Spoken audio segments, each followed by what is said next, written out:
लोकसभा में महिला आरक्षण लागू करने के लिए सीटों के परिसीमन से जुड़े 3 संशोधित विधेयकों पर चर्चा के दौरान कांग्रेस नेता राहुल गांधी ने केंद्र सरकार पर तीखा हमला बोला। राहुल गांधी के एक बयान को लेकर सत्तापक्ष और विपक्ष आमने सामने आ गए। राहुल के बयान पर सत्ताधारी दल के सांसदों ने कड़ी आपत्ति जताई। इसके बाद सदन में शोर शराबा और नारेबाजी शुरू हो गई।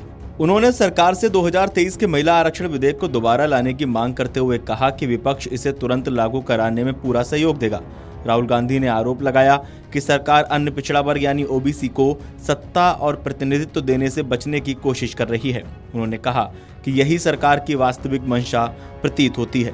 राहुल गांधी ने कहा कि मैं वापस गार्डन वाली कहानी सुनाता हूँ। दादी ने कहा था कि सुनो राहुल, मैं चाहती हूँ कि तुम अंधेरे में देखना सीखो।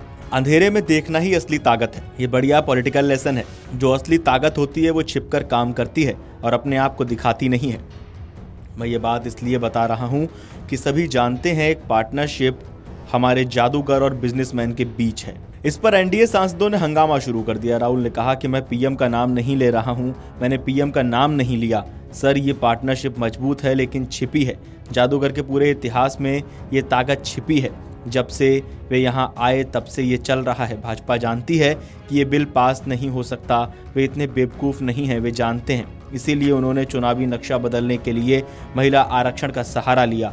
सच ये है कि जादूगर पकड़ा गया है। ऑपरेशन सिंदूर, नोटबंदी का जादूगर पकड़ा गया है। रक्षा मंत्री राजनाथ सिंह ने इसे प्रधानमंत्री और देश की गरिमा के खिलाफ बताया। उन्होंने कहा कि इस तरह की भाषा का इस्तेमाल करना अनुचित है और इसकी घोर निंदा की जानी चाहिए। इस देश के प्रधानमंत्री के संबंध में जिस प्रकार के शब्दों का प्रयोग नेता प्रतिपक्ष के द्वारा किया जा रहा है, मैं समझता हूं यह बेहद दुर्भाग्यपूर्ण है और इसकी जितनी भी निंदा की जाए वह कम है। इस देश की जनता ने उन्हें प्रधानमंत्री बनाया है।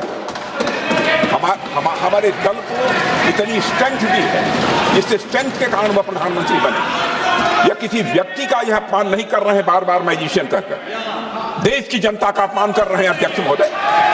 और मैं आपसे अनुरोध करना चाहता हूं, जिन शब्दों का इन्होंने प्रयोग किया उसे सदन की कार्रवाई से बाहर निकाला जाना चाहिए और राहुल गांधी को क्षमा मांगनी चाहिए देशवासियों। केंद्रीय मंत्री किरण रिजिजू ने भी आपत्ति जताते हुए कहा कि एक जिम्मेदार पद पर बैठे नेता को इस तरह के शब्दों से बचना चाहिए। उन्होंने कहा कि प्रधानमंत्री देश के चुने हुए नेता हैं और उनके प्रति सम्मान बनाए रखना चाहिए।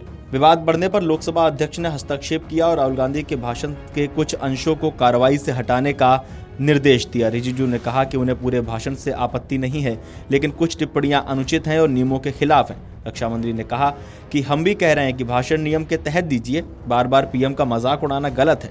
पीएम आपका और मेरा नहीं है। इस बीच राहुल गांधी ने दोबारा बोलने की कोशिश की और कहा कि मौजूदा स्थिति में सत्तारूढ़ दल के भीतर भी भ्रम की स्थिति बनी हुई है। हालांकि बढ़ते शोर शराबे के चलते स्पीकर ने उन्हें बैठने के लिए कहा।